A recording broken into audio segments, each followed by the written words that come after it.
Beacon Hotels. They have 80 plus hotels across India and Nepal, and one of the most prominent domestic hotel chains in the country. Suhail, I'll welcome you for today's discussion. Thank you very much for having with us. The second gentleman is Ritwik Khare. He's the Chief Operating Officer of MakeMyTrip, one of the largest travel portal in our country. Thank you, Ritwik. Thank you for coming for today's webinar. The next gentleman is Kunal Jhunjhunwala. He's the founder and managing director of AirPay Payment Services. They are into fintech services and having some relevant technologies in the interest of the hospitality industry. Kunal, I'll welcome you on board. The next gentleman, one of the most important person, every hotel owner wants to meet him, is Anoop Bali.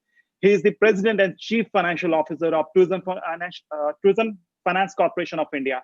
I welcome you all, and let's make today's webinar interactive among all of us. And later on at the last, we're gonna take 5 to 6 questions from the audience. And audience, whoever have the questions on YouTube, you can actually type in the comment section. From there, we'll pick it up in the last leg of the whole discussion. The hospitality industry is going through some difficult time. We all aware about it.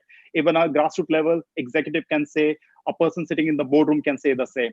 But at the same time, it's time to see how we can sail through this storm. What all we need to do, what we need to make sure to make this industry to reach to the same level where we were pre-COVID-19. To discuss this further, the first question towards you, Suhail, what exactly we need to do? Because there is a contraction in demand. We all are aware about it. They're gonna be changing the basic norms of the hospitality. We are all talking about new normals. So what are those new normals? And at the same time, what we need to do to make sure we restore the confidence of our travelers? Because generating demand is the only solution to revive.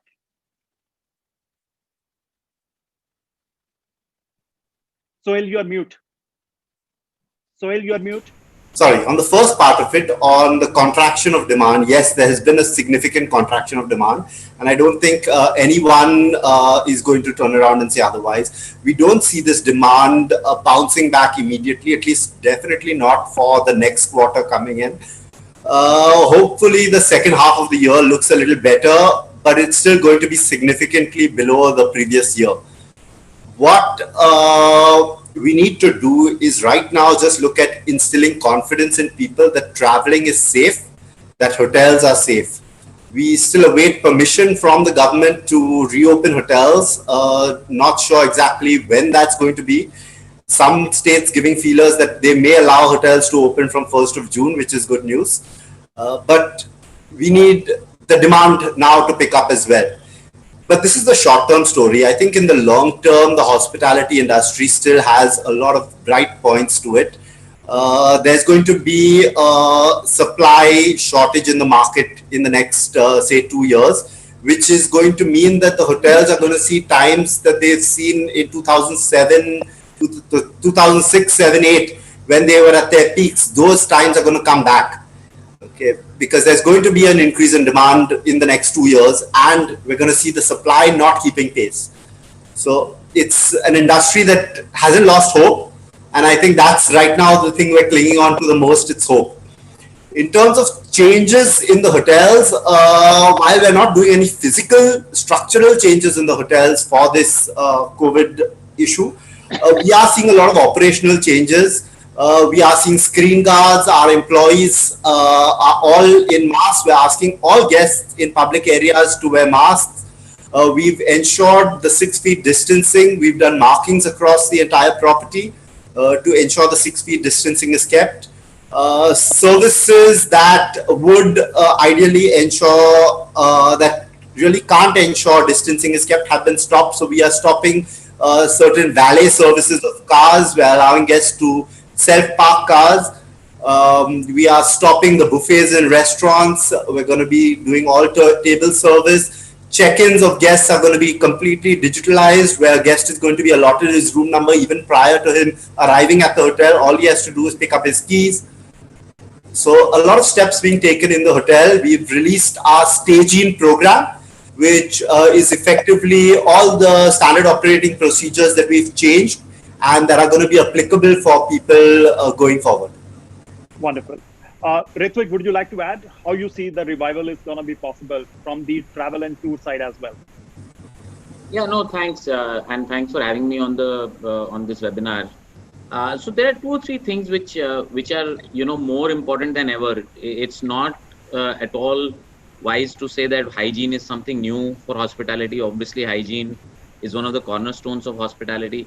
But I think as we rebound back, I think from a hotel's perspective, which then is ultimately linked to the consumer as well. I think I would look at three big things from a hotel as the hotel industry comes back, and we are working very very closely with all our partners to see how we can kind of help on each of those in whatever small way we can, given that we are an intermediary and partnering with hotels. So one, we are saying that we've got to really really magnify the hygiene aspect. So magnify hygiene aspect, really double down on it. I think it's never been more important to talk about it and show that very clearly to consumers to get the confidence back. We've come out with two industry leading videos. One which has the entire industry coming together. It's got a lot of good feedback both from consumers as well as from partners, talking about how it's instilling confidence in people to travel again. Second is we are coming up with a very strong hygiene program, which will be audited by one of the big fours for our hoteliers at a very, very nominal expense. This is again something to help standardize on a platform like ours, and a very easy service which we just facilitate. We don't have any other role in that, but we are very cognizant. So these two on the hygiene front are big things that we are doing.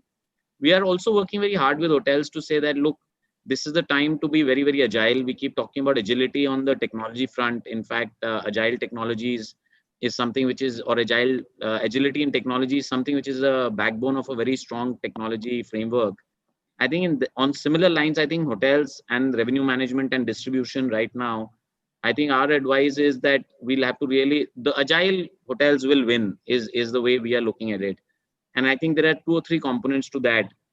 I think the first is a lot more focus on data. So let's look at a lot of data and figure out how do we really learn from that, because the past data is of no good now in this scenario for the next 2 years, like Suhail is also mentioning.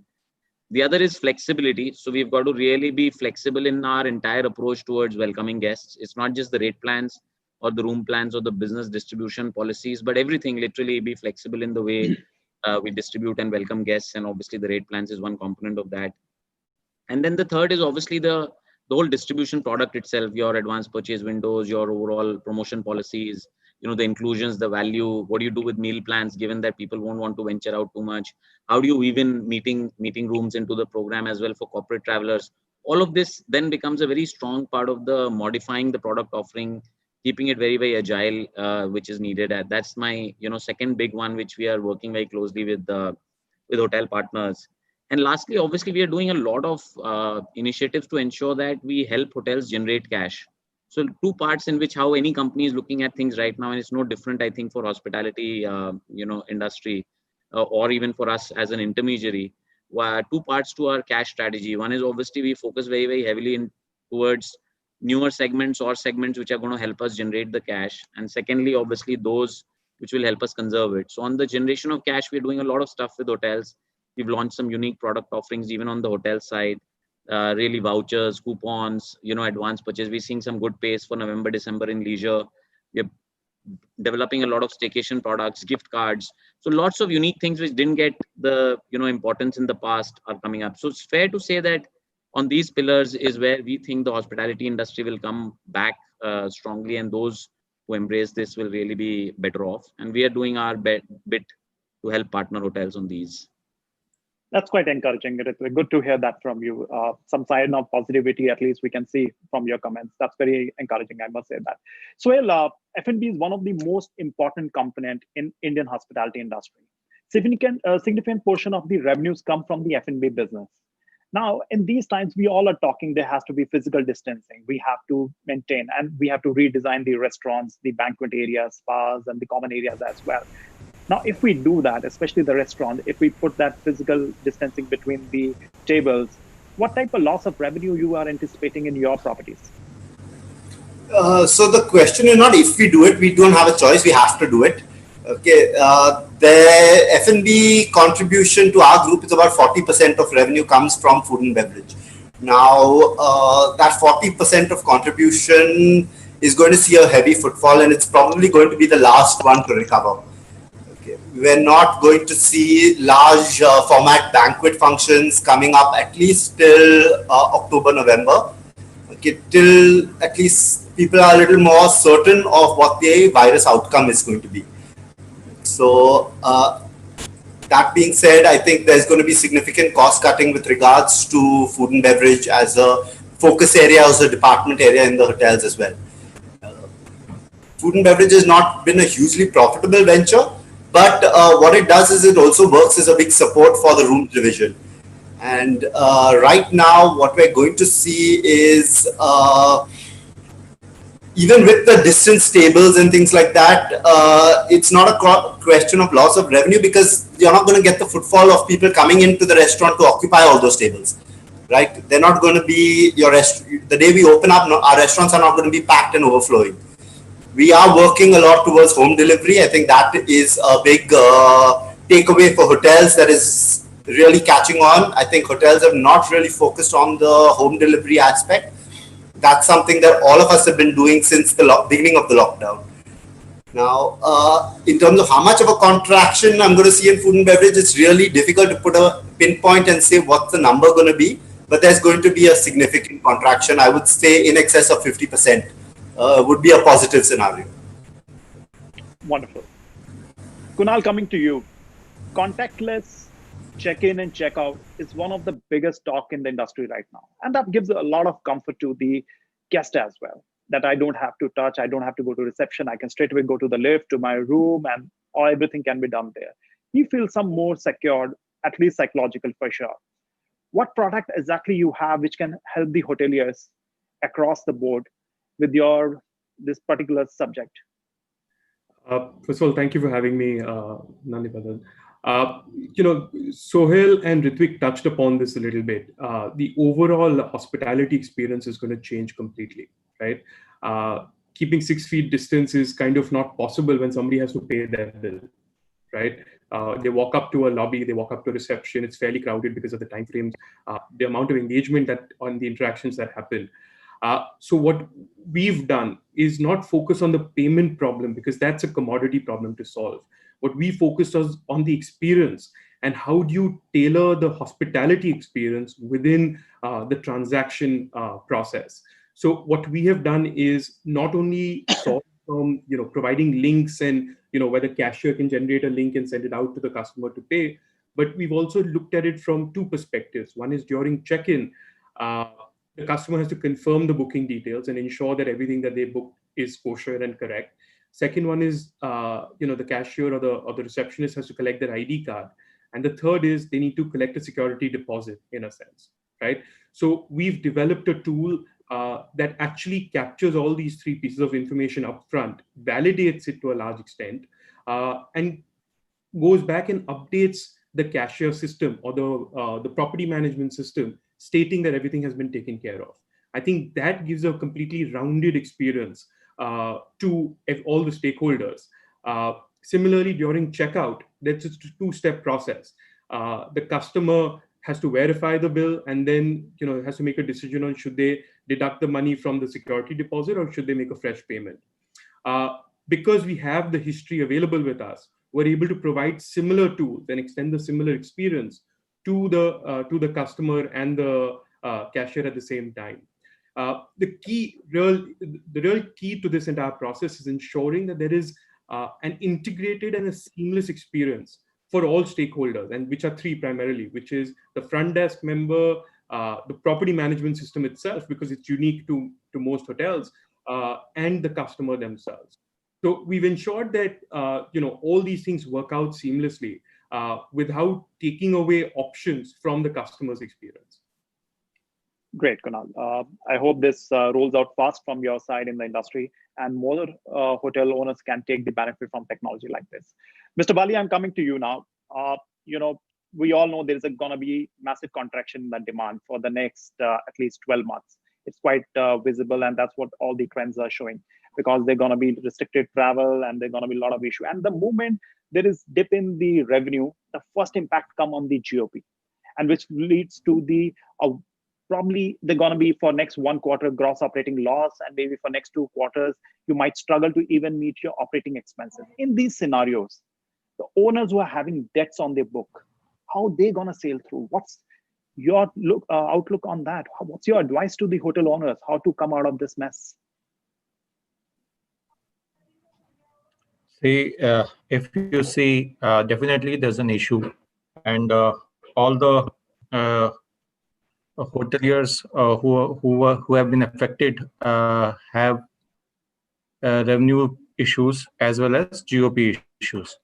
So, basically, there is no direct support from the government except to the tourism sector, except they have changed the MSME definition, where most of the smaller hotels who have term loan of 25 crore and turnover less than 100 crores will qualify.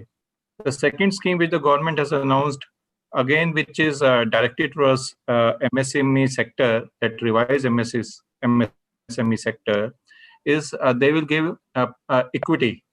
Though the guidelines for that are yet to be yet to come, yet to be announced, is basically the scheme announcement has happened. Detailed operational guidelines are yet to come.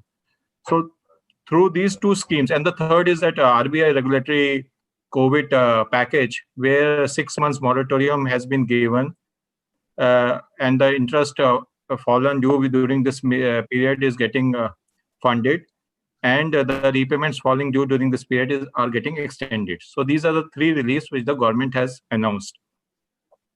I think first measure, which is 6 months moratorium, is basically a short-term measures to tide over the difficulties.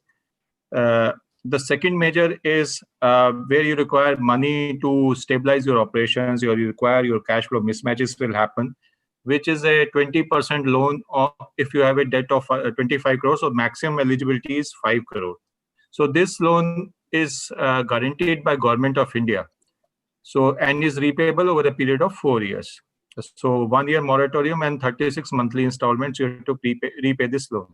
So this is a facility which will give to our independent hoteliers who have debt up to 25 crore, and most of the bankers will also follow, because this is a pre-approved loan because government is giving guarantee.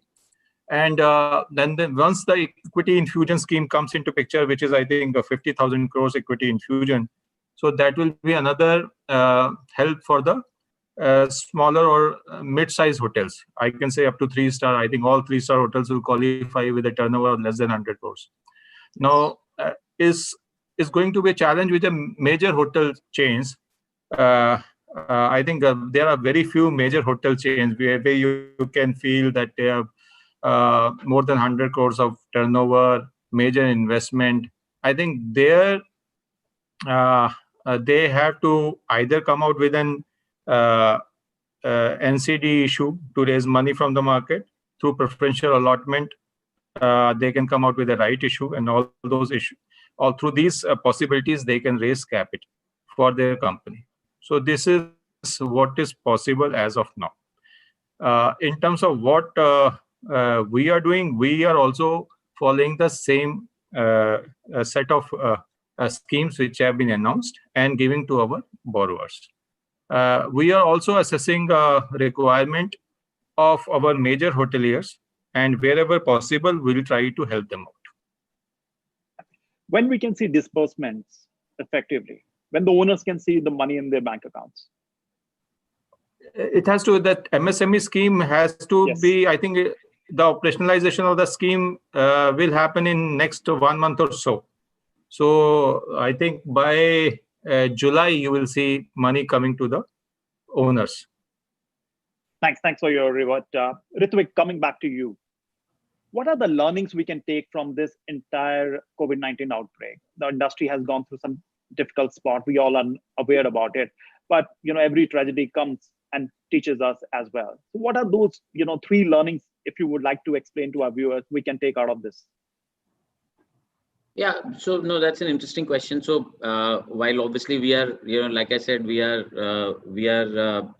partners to our hotels, and they know this way better than us. But from what the advantage with a company like MakeMyTrip is that we get a little bit of an inside out view or an outside in view, whichever way you call it, zoomed in, zoomed out, whichever way. So I think the first is, learning that we are getting out of this, and which is actually relevant for us as well, is that, we have to be very careful, and this holds true for us as companies and as individuals as well. We have to be very careful before we load on fat. So I think I think this crisis will bring on that one big benefit, which will tell us that, next time continue to be lean and be very, very careful as you build fat. And I think we're all, guilty of doing that. So I think that is one, and we can, kind of in some other chat, go deep into which are the areas where we have, I think, been guilty of doing that.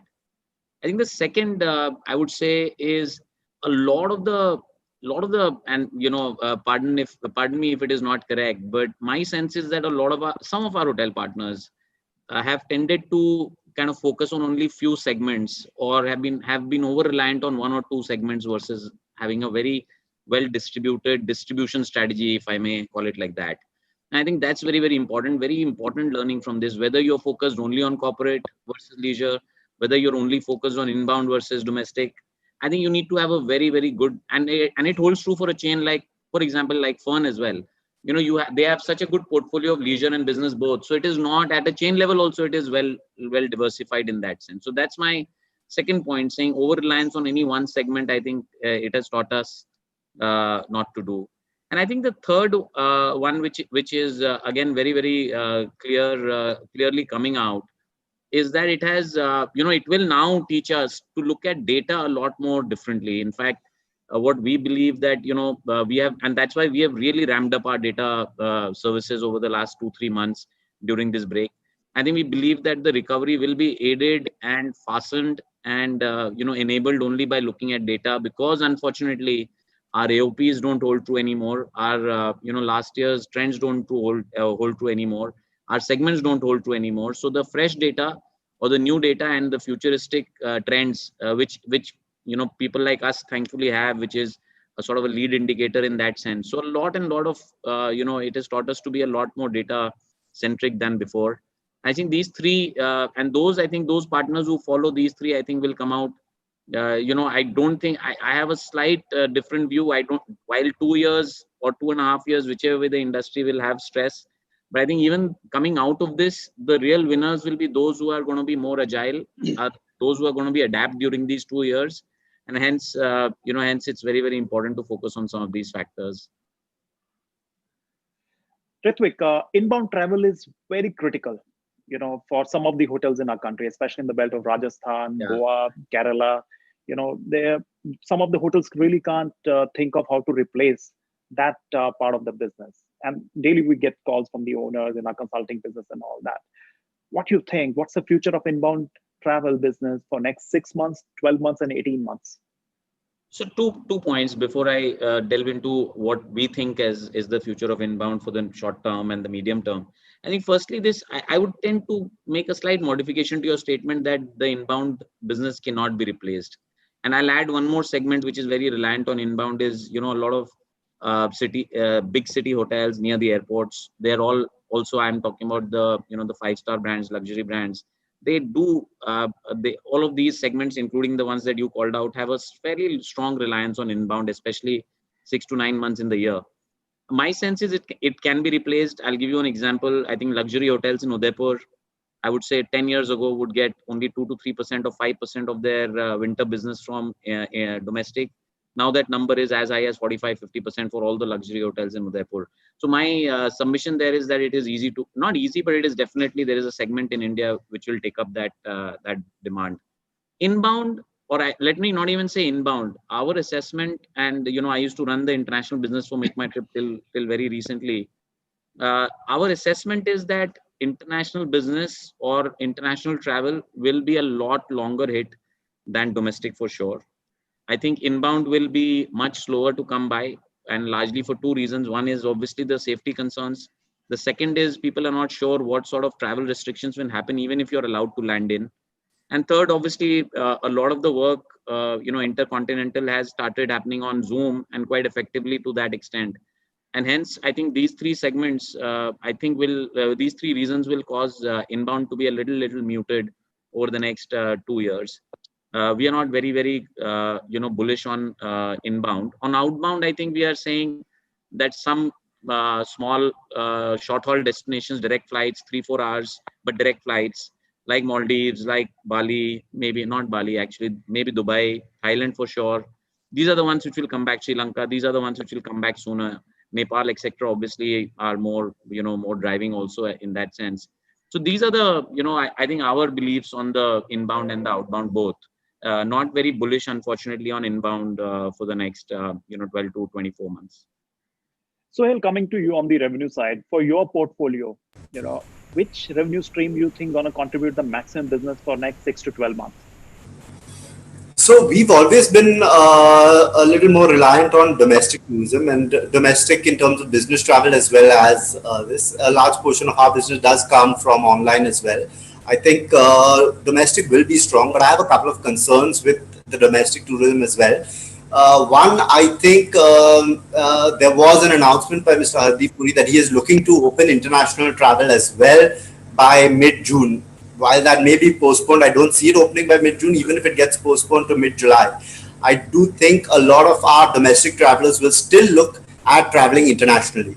The reason for this is that the safety aspect of some other countries in terms of the spread of the virus has been kept relatively better under control. And a few of the other countries are actually in a better place to handle tourism. We've not taken enough steps to, one, make our destinations, easily motorable or reachable. We've not created enough new destinations in India. The flight tickets and travel to any destination today is still higher than what it would be to travel to an international destination from large parts of India. And unless these fundamentals are rectified, okay, we're not going to be in a position to really shoot up our domestic tourism drastically. And I think that's what's needed, is the need of the hour. We need to strengthen our domestic tourism. We have to create the infrastructure for the domestic tourism to move. Otherwise, we're really not going to be able to capture that domestic tourism and it's going to fly out again. So that's the biggest concern. The other segments that we really focus, MICE is a large segment for us, but I think that segment is also going to take a little time before it really bounces back. As I mentioned, food and beverage is about 40%. So right now, while most of the eyes are on domestic tourism, I think we need to work really strongly and not individually and apart. We need to work with the government. We need to work with each other in totality to look at pushing this domestic tourism. Otherwise, we're going to be in for a much worse time than anticipated. How's the business booking for next 60 to 90 days? Any specific hotels which are showing some good signs for recovery faster? There's effectively very little business on books. At the most, going up to 20-25% is the highest occupancy levels. And that too, currently, occupancies that are somewhere COVID related is what is coming in through quarantine, through care centers, those kind of activities is what is coming in. Business travel occupancy is actually less than 3%. Let's hope we all recover faster. Mr. Bali, if you allow me, Nandi, I'll just add one data point, which in fact, just today morning, I was on a call with some people in China. So I think in domestic, and obviously not to say that, you can clearly compare everything, but given that at least on this front, they have the lead indicator, so to say. I think domestic for them in two parts. One is what they call as intra-city, or where you don't go out of your city or your province or whatever. So that has come back to as high as 80-85% from a year before. And intercity has come to as high as 60-65%. So my sense is that I agree with what Suhail is saying as challenges on domestic. But I think if for various reasons, I think we will have to work on it and solve for it, because this is where the demand is going to be. Sure. Mr. Bali, coming to you. For under construction hotels, raising debt is very critical because it's a very high capex business. Without raising debt, completing project is very difficult, because then the return on the project, the equity side and all that, is a lot of complications come into the picture. Now, what's going to be the scenario, the hotels which are at the early stage of construction, or which is going to be, or in the midst of the construction, are banks going to take care of them, or they're going to be absolutely freeze? With respect to under implementation projects, the projects which are already on the ground, I think for most of them that financial closure has already taken place. and the lending institution would not back out from their responsibility and would disperse the loan. The only thing is there may be a delay in completion of the project because of this lockdown, which will be reviewed and accordingly reset. In case of projects which were yet to break ground, I think those are the projects which will be reviewed by both the promoters as well as the lenders when it comes to them for sanctioning. See, what I feel that the projects which are at advanced stage would get completed, albeit with a delay of 3 to 4 months or 5 months or 6 months. The projects which have not yet started would not start for some time. And the projects which are at very initial stage may proceed further or may get stuck at this stage. So this is my personal assessment of under implementation project. But definitely the projects which are midway will definitely be assisted by the lenders for completion. At TFCI platform, are you considering new projects, or absolutely freeze right now to consider any new project? Right now, no. Right now, we are not getting any request for such type of loans. I think though we are open for the last month, most of the people are still under lockdown. So let them open their existing hotels, and then they will look for expansion or in other sector for diversification. As of now, there's no queries for new projects. You dodged it very nicely, I must say. Okay, great. Okay, Suhail, coming back to you, 85% of our room inventory in the industry is under unorganized sector. Only 140,000 rooms are in organized space. Do you feel, is it a time where unorganized sector is gonna migrate towards the organized with the conversions? They're gonna tie up with the brands like Fern or any other domestic brands which are more adaptable to the conversion and more friendly to the conversion. Do you see any such scenarios? Because if I'm a traveler, I will be concerned to stay in a standalone hotel. I might pay premium to Fern, but to go to a standalone hotel, there will be some sort of doubts in my mind.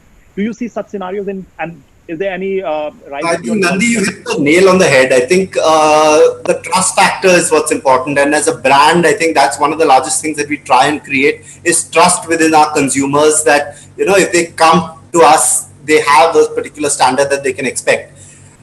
So we are seeing and we will see also a lot of migration to plans. Okay, this was actually happening, had caught on a bit of a trend even prior to COVID, but this entire scenario is just going to extrapolate that, and we're going to see a lot of requests for rebranding, joining networks, so that the customer, when he comes in, has that kind of a trust factor in terms of what he's. But that being said, any new property coming into the system, certain amount of quality needs to be assured to customers. So we would need to do certain amount of refurbishments or standard operating procedure changes to be able to bring that up to standard. Now, is this the right time for them to be able to afford that? It may be a little difficult, though if they're able to utilize this MSME loans properly, they will be able to, use that money to improve their product and therefore improve their marketability. And are you seeing any rise in your development pipeline? Such conversion possibilities are coming on your. So we've had a few queries coming in, but because of lockdown scenarios, it really makes it a little difficult to engage with them meaningfully. You're saying Zoom is not going to really substitute? You need to physically go and see the asset. I don't think Zoom can do that for us. Human touch is equally important. Absolutely. Kunal, coming to you. AirPay payment services collect a lot of payments from the hotels. Okay, you have historical data available, existing data available with you. Whatever business, which property is generating from the channel, the money which is coming from your channels. And I understand you have further tied up with few NBFCs in past. And those NBFC options are still active. Are they still open to fund hotel projects? So, Nandi, AirPay effectively acts as a sort of single source of truth when it comes to transaction data, right? Because, and we're a neutral party between the lender and the hotel. There's a lot more nervousness or reluctance from NBFCs to lend to hotels at this point of time. And that's sort of understandable because They are being hit by liquidity issues, number one. Number two, there is this entire moratorium conversation that is happening and being implemented. And thirdly, they don't know when the businesses are going to come back online, right? That visibility is sort of lacking. So they've been very nervous to lend, but all the existing relationships continue to exist. So new ones aren't getting created, but existing ones are continue to be funded. However, now that transactions are starting up, we're starting to see a little more traction. It's very different from what it was in the early days of the lockdown. We're seeing NBFCs warming up to the idea of lending again. So we are getting a lot of inbound queries, not just from our clients, which are the hotels themselves, but also NBFCs becoming a lot more open to start evaluating partners. So it's a little slower. It's not as aggressive as it used to be, but I think that's going to be the new norm, where people are going to be a lot more cautious about decisions when it comes to providing capital. It's just a question of, like Suhail said, is if your product is right and you've got the right mix of products, you shouldn't have a problem. Thanks, Kunal. Ritwik, coming back to you, India is one of the fastest outbound growing market in the world. Okay, we will be probably in the top 10 markets, if I say so. 27 million people last year, went overseas for the vacation, work, business, and for other reasons. How you see this market for next 12 months? And second question, obviously they're going to be dipped. We all are aware about it. But do you think that business is going to move toward the domestic circuits, more into staycations, weekend getaways, maybe the destinations which are more accessible via cars rather than going through flights? Do you see a surge in the occupancies in those markets? And probably our PM had a dream that before going overseas, you should visit at least these 10 circuits. Is this going to be a time where we're going to see all the such things happening? Yeah, no, absolutely. And, see, because, what will happen, Nandi, is that, see, the upper end of the spending capacity customers were taking once a year holidays outside India. Now, for whatever it is worth, and we are, ultimately it's anyone's guess when the vaccine comes and what really as confidence measures people take, when do governments become comfortable accepting guests from each country, etc., or tourists from each country, etc. I think across the world, not just in India, I was talking to some people from the US recently, in the Europe region, everywhere domestic is going to supersede. I do underline and understand the challenges which Suhail was earlier talking about, but whatever said and done, I think it is going to be the domestic segment which has the hope for this, at least calendar year, if nothing else. We are seeing some interesting data. For example, Goa, November, December bookings are up several percentages, several high double digit, even in some cases triple digit percentage pace reports up over last year. Now, obviously, on a platform like ours, we don't see too many advanced bookings. So it does not mean that this year we'll do more business for Goa than last year. What it does mean is that this year people are already planning their year-end holidays for markets like Goa. Dekho Apna Desh is something which MakeMyTrip is taking very, very seriously. We are, curating some excellent itineraries. Some itineraries which will really, really give the nuanced traveler a lot of choices to choose from. We are focusing very heavily also on ensuring that people, one of the trends which has come out, we do a 15-day pulse check on customers, on a panel of customers which is with us. There, the trend which is coming out very clearly, apart from hygiene on hotels, is also hygiene in transportation. So obviously, given a choice, people won't want to get on any other transport but their own car. And given that not many millennials today own cars, they will want options of either well-sanitized, secure cabs, or better still, self-drive cabs. So I think using these modifications in our entire product suite, and you will see some exciting stuff like in the last 2 weeks ago, I announced some of the things which went live last week. You will see some very interesting initiatives on these fronts from us. I think India has a lot to offer, and all of that will start picking up. We are working very closely with hotels in forest areas, in the hills. We are trying to make plans with the hotels, which are in our beach destinations beyond Goa as well. And most importantly, I think you touched upon it. I think staycation and same city staycation kind of holidays, you will see will take off in a very, very big way. My new business, which I also run along with this in Dubai, for example, staycations are already at an all-time high comparative as a percentage of overall business. So we are very confident that with the right, and obviously there are challenges, no denying that. we're very confident that this will be a year where we'll be reallocating a lot of our international resources towards domestic resources and really doubling down on, making it good for the Indian consumer for domestic travel. Wonderful.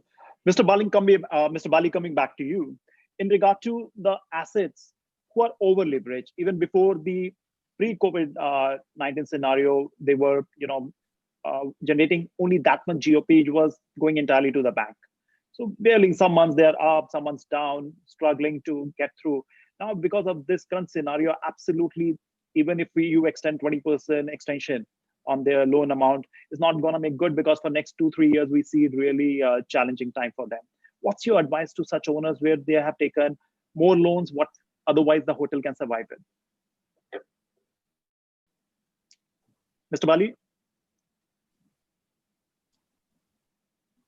Mr. Bali, are you there with us? Okay, so coming back to you, quite a few hotels, they may not commence the operations only because, I was interacting with a few owners in markets which are more pilgrim or leisure related. They said, Nandi, it's probably cheaper to keep hotels shut for next 6 to 8 months rather than making it operational. Okay.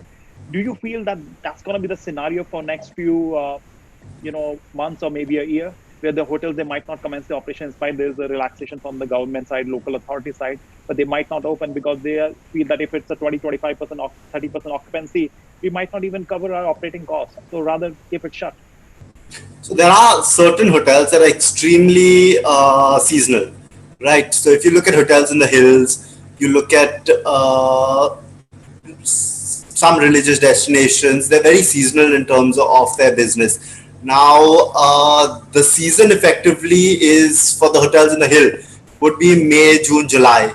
If the hotels are given permission to open, say by 30th of July, it really makes no sense in them opening till October, November, when they actually have a business again. There are two sides to it. One is that you certainly do need a certain amount of people in the hotel to ensure the upkeep of the hotel and ensure that the safety, security of machinery, of products in the hotel is taken care of. But can you fully staff the hotel and keep it ready for guests? I don't think that's going to be viable in the event that you've hit off season already. So you do need at least that 20-25% business to be able to operationally get to not even break even, but at least a certain amount of operational costs taken care of. So the most painful part of this whole story is what's going to happen to those millions of people who were working in those hotels. That's the only, and as an industry, we need to find a solution to that. As of now, practically, we have no solution. I'm being candid, but that's the fact. Mr. Bali, coming back to you, I asked you a question, but we missed you at that time. I'm asking you again the same question. Now, before pre-COVID-19, there were many hotels, large branded hotels as well, where there was overexposure of the debt, over leveraged, who were making, meeting the end. Some months they're doing okay, some months they're struggling to pay EMIs, but practically whatever they were making, the bank was taking that as the form of installments. Now, what's your advice? Because for next 2 years, we really see a struggling time for the hotel industry. They're gonna be, contraction in the demand. It's going to take its own sweet time to come back to, your old days. So, what's your advice to those hotels? Probably 20% might not make any case for them in this particular scenario. What's your advice then? It's a tough question. See, if you are not making money, you have been further affected by this lockdown. And the business will revive. I am not so pessimistic. I feel by January, February, we should be back on track. So definitely 6 to 9 months is the period, because we see in Delhi, most of the traffic is back on roads. So I don't see that there will be long time for people to move to hotels.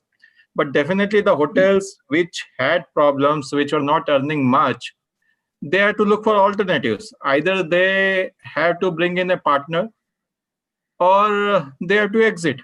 There's no third option available to those hotels. So that was the option also available without COVID. So bankers will only support if the project is financially viable. That's right. Appreciate your straightforward reply to So that. just Nandi, just a quick thing to Mr. Bali here. So based on this MSME loan, if which will take priority in repayment? Would it be the original loan or the MSME additional loan that is taken on, or will it be clubbed together as a complete new? No, the MSME loan has to be paid in 4 years as per the government guidelines. Correct.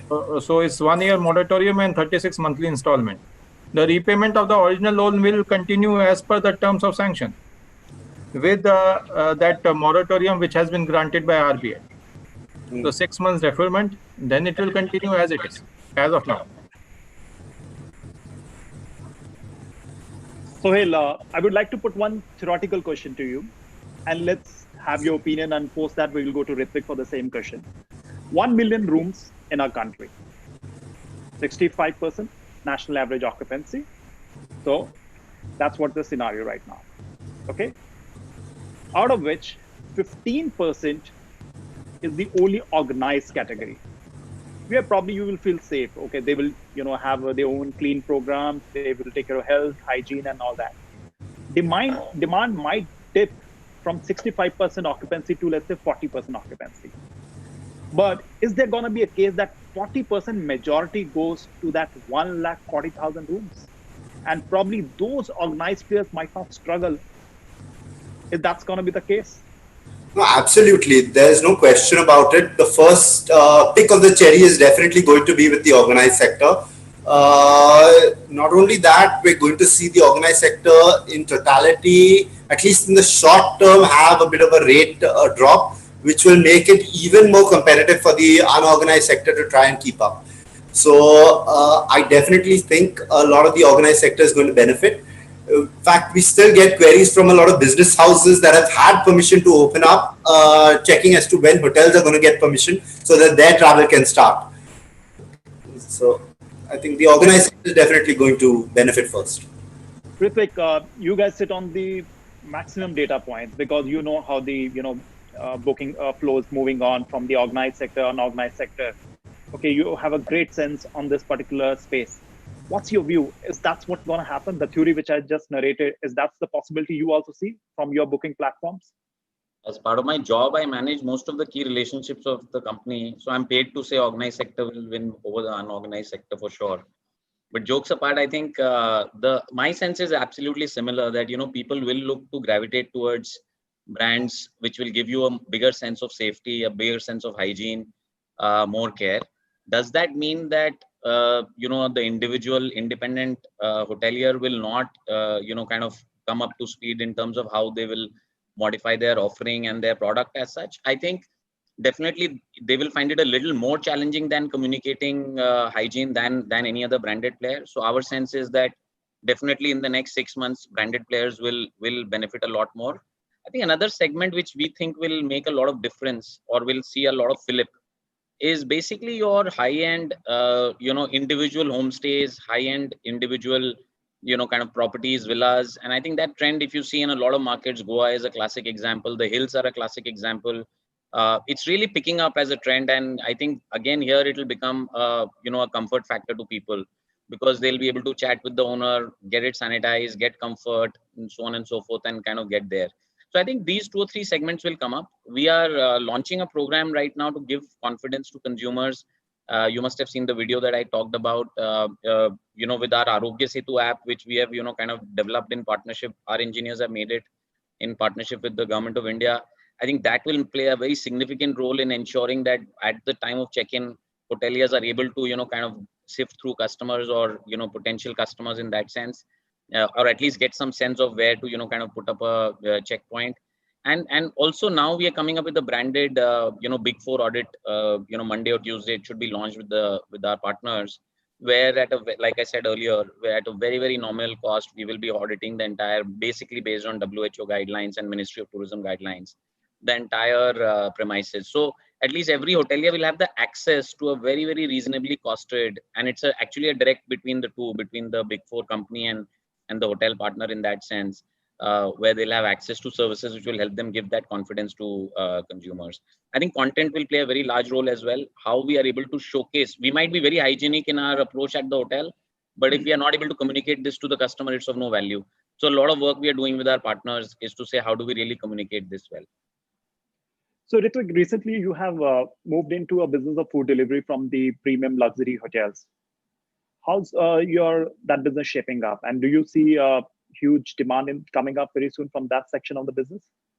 No, we haven't moved into the business of food delivery. What we have done is just for our partners who have, so this came in as an inbound request to us, from 3 or 4 hotels in Gurgaon and Aerocity, Delhi, where they're saying that, look, we are already delivering through kitchens. You have a very vast customer base. Would you want to, kind of offer our, and you anyways know us and work with us. So what we did was we brought in a couple of the logistics companies, brought the hotels together, and we just said that, look, just for our hotels. So we don't go to, the restaurants at large. We just go to our hotel partners and say that in the theme, one of the themes we have picked out is cash. So in the theme of, cash generation in that sense for our partners, I think this is a good offering to augment when either the kitchen is on or off. And once the kitchen is on, whatever little sale you can add on to that, I think that's the role we are playing, and only for our hotel partners. I do want to mention this, that we are not getting into the food delivery business. I think there are, in that sense, but do want to offer this to our hotel partners for our, guests who are already our customers in that sense, to our customer base. So this is limited to these times only. Probably you might terminate in next few months. No, we might not terminate it, because see, you look at it, we have very rich data, right? So we know where is Nandi, what is his geo location, what is the nearest hotel to that, and we can bring the two together. That's it. But we don't intend to go beyond this use case largely, I would say, right? And that's the role we'll continue to play till it is relevant. But is this my number one priority? Possibly not my number one priority with hotels. We have 3 or 4 other bigger priorities with hotels, and this comes as one of the top 4 or 5 in that sense. Wonderful. Okay, gentlemen, with this, I would like to take your closing remarks from all 4 of you. If in one sentence you have to say what we need to do to revive our industry, what's gonna be that? Suhail, starting with you, and post that we'll take the question answer sessions, 4 or 5 questions from the audience. So I've actually given a 3-point outline to our team. Number 1 is the safety and security of our guests and our team members takes first priority. That needs to be ensured. Number 2 is we need to go out, reach out to our customers, reach out to everyone in the market and create awareness of about how safe we are. We have to create as much awareness as an industry completely that we are ready to handle this and we are safe. And number 3 is let's look at this as a fresh start. Okay, relook at your P&Ls, relook at how you're doing business, take ownership of the business in totality. So each of the general managers has to effectively look at it as his business, his ownership, and ensure that he's able to meet his costs. Thanks, Suhail. Ritwik? So a couple of points only. One, while all the other things we have discussed, I think one which sticks with me, and this is something which we are talking a lot internally, I think we have to really, really unlearn from the past and be agile. I think that holds true for our hotel partners, holds true for us. Very, very important as far as we are concerned. And second is that we are, at least what we are talking to each other is that, we have got to keep our, chins up. We've got to keep our, hold our heads high. We personally believe that out of this crisis, some will win and lots will survive. We've got to be in one of these 2 lists. Some might not survive as well. So we've got to be in one of these 2 lists. So hence, let's keep our heads high, keep doing the innovative stuff. And I'm sure we are going to win post the crisis. Thanks, Ritwik. Kunal? Some of it has already been said, but I would simply say be adaptive, be proactive, and be flexible in all decision making. That's about it. Don't get caught up in being penny wise, pound foolish. Be out there and make decisions quickly. That's about it. Anoopji, can I have your closing remarks, please? You're on mute. Please unmute yourself. Anoopji, unmute yourself. The first thing is to assure everybody that we are following the highest hygiene and sanitation facilities in all our hotels. And to reassure everybody that yes, we are open and you will be safe in our hotels. The second is definitely to concentrate on domestic travelers, because that is a segment which is going to give business in the next 1 year or so. So please focus on domestic travelers. I think they will move. And we have a lot of young generation which has been locked for sufficiently long time. So if they're given good opportunities, they will move. So that is the only way to revive presently. Then F&B will happen, because banqueting F&B will take some more time to happen.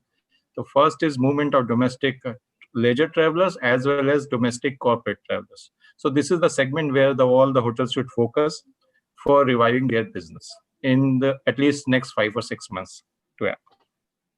Thanks, Anoopji. For next 5 minutes, gentlemen, we'll take 3 to 4 questions, and I'll direct to one of the panelists, and any one of you can take if you feel you would like to add something to that question. So the first question is, Suhail, I think from the operations point of view, you can probably give a better reply to this. What's going to happen to those people who are going to graduate this year from the hotel management schools? They're going to be freeze on the hiring. What's those people going to do? What's the alternative career options they have?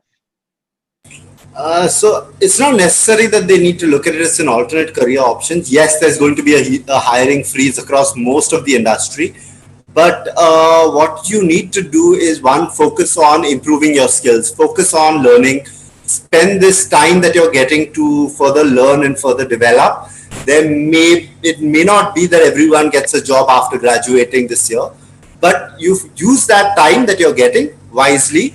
It's just a matter of time. It's like a drop year, effectively, you can consider it, and use that time wisely. The industry will pick up and will pick up strongly shortly. Ritwik, would you like to add to this? Because MakeMyTrip is one of the largest employers in the country. Yeah, no. So one thing is, and even from our personal experiences as such, I think use this opportunity to, see if you can, at least for those who are graduating and not passing out of post-graduation, you can look at this year as your further studies in that sense, definitely, because it's not going to, be a very, very successful year for sure. Secondly, I think if that's not the case, and, then I think internships is something that we really strongly recommend.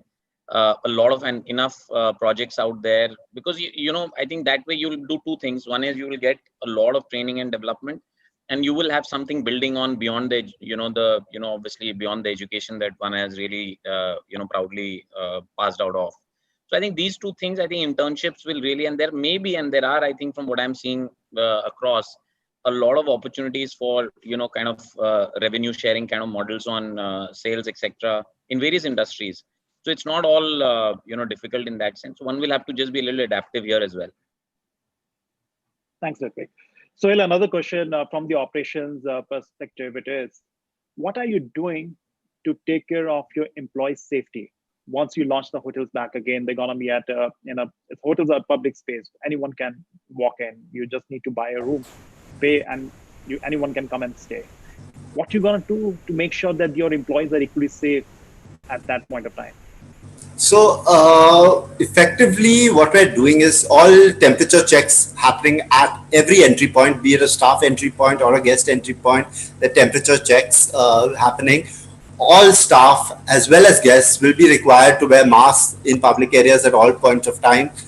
For housekeeping, we have even gotten the PPE kits, okay, whereby all rooms will be cleaned by the housekeeping boys wearing the PPE kits. So therefore, that step is as well taken. Okay. We have to understand there's definitely a certain amount of risk that is present while effectively this, but that risk is present everywhere. It's not only in the hotel. That risk is present commuting. That risk is present at any point, even when you're going down to get groceries, that risk is present. So we've got to take as much as we can do within the hotel to ensure that the environment is safe for our guests and for the staff. Thanks, sir. Last question, Ritwik, directed towards you because it's 5:30. It's the last question. How corporate travel gonna shape up? Because that plays significant role in the hotel occupancies. So that's a question we have from one of our viewers. I think corporate will take a sort of an M shape in that sense. Initially it'll revive in terms of the very, very essential travel coming back, which is, because of various kind of use cases. Suhail mentioned one of those use cases where, deals, etc., complicated deals, complicated evaluations. the things which have been kept on the hold for the last 3-4 months. I think that will come back up. My sense is in the medium term, it will go down. And this is overall for the next 1.5 years, we are between a bull and a bear. I think we are bearish on corporate travel for sure. We are a lot more bullish on leisure travel. And I think once it comes back, it will have some changes as well in the approach. I think SME travel is another one where we are very bullish. Not bullish, but I think definitely not as bearish as corporate travel, because SMEs again, the nature of trade is very, very dependent on contact. And I think there we are very confident that 100-member companies, 50-member companies, you might see a little bit more traction than the large corporates. Thanks, Ritwik. With this, I would like to conclude our today's webinar, and I must say that you all have given tremendous inputs, and it's gonna be a great insight for our viewers. In addition to this, special thanks to Fiki for organizing this entire webinar and organizing the viewers and the other technology side of this. We really appreciate, and we're looking for many more such events in the future from your side. And once again, thanks to all of you, Ritwik, Suhail, Anoop, and my friend Kunal, for being here today with me and being excellent speakers. Thank you very much, and have a great, wonderful evening. Bye-bye. Thank you, Nandi. Thank you. Thank you, everyone. Thank you.